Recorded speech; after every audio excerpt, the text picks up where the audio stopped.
മഞ്ഞു മൂടിയ അന്റാർട്ടിക്കയിൽ നിന്ന് പച്ചപ്പ് നിറഞ്ഞ അന്റാർട്ടിക്കയിലേക്കുള്ള ദൂരം ഇനി അതിവിദൂരമല്ല. കാലാവസ്ഥാ വ്യതിയാനത്താൽ ഇപ്പോൾ മഞ്ഞുമലയിൽ ചെറിയ സസ്യജാലങ്ങൾ ഉണ്ടാകുന്നതായി എക്സീറ്റർ, ഹാർട്ട്ഫോർഡ് എന്നീ സർവകലാശാലകളും ബ്രിട്ടീഷ് അന്റാർട്ടിക് സർവേയും ചേർന്ന് റിപ്പോർട്ട് പുറത്തുവിട്ടിരിക്കുകയാണ്. 1986 അന്റാർട്ടിക്ക പെനിൻസുലയിൽ 0.4 ചതുരശ്ര കിലോമീറ്റർ പച്ചപ്പാണുണ്ടായിരുന്നത്.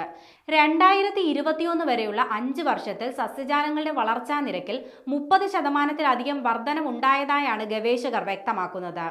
കാലാവസ്ഥാ വ്യതിയാനമാണ് ഇതിനുള്ള കാരണമായി പഠന റിപ്പോർട്ടിൽ ചൂണ്ടിക്കാട്ടുന്നത്. കഴിഞ്ഞ 40 വർഷത്തിനിടയിൽ പച്ചപ്പ് 10 മടങ്ങ് വർദ്ധിച്ചതായാണ് കണക്ക്. ഭൂമിയിലെ ഏറ്റവും തണുത്ത സ്ഥലമായ അന്റാർട്ടിക്കയിൽ സമീപകാലത്ത് കഠിനമായ വേനലാണ് അനുഭവപ്പെട്ടിരിക്കുന്നത്.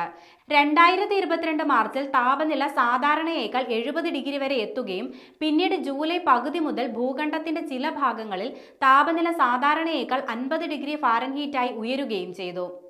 കണക്കുകൾ പ്രകാരം ഏറ്റവും തീവ്രമായ താപനില വ്യതിയാനമാണ് ഇപ്പോൾ ഉണ്ടായിരിക്കുന്നത്. മലിനീകരണം, ഓസോൺ പാളികളുടെ ശോഷണം, കാലാവസ്ഥാ വ്യതിയാനം എന്നിവയാൽ ഭൂമിയിൽ ചൂട് കൂടുകയും പിന്നീടത് അന്റാർട്ടിക്കയിലെ താപനില കൂടുന്നതിന് കാരണമാവുകയും ചെയ്തു.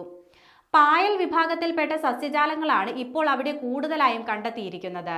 എന്നാൽ ലൈക്കണുകൾ, പുല്ലുകൾ, പച്ച, ചുവപ്പ്, മഞ്ഞ ആൽഗകൾ എന്നിവയും ഇവിടെ ഉണ്ടാകാമെന്നാണ് ശാസ്ത്രജ്ഞർ അഭിപ്രായപ്പെടുന്നത്.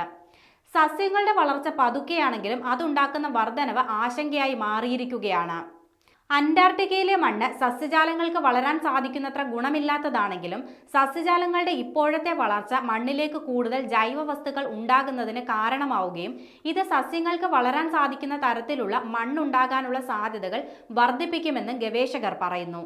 അന്റാർട്ടിക്കയിലെ ഹരിതവൽക്കരണ പ്രക്രിയകളെക്കുറിച്ച് കൂടുതൽ ഗവേഷണം നടത്തേണ്ടത് അത്യാവശ്യമാണെന്നാണ് നിലവിലെ പഠനം വ്യക്തമാക്കുന്നത്. അന്റാർട്ടിക്കയുടെ ഭാവി ഗുരുതരമായ ആശങ്കകളാണ് ഉയർത്തുന്നതെന്നും ഗവേഷകർ അഭിപ്രായപ്പെടുന്നു.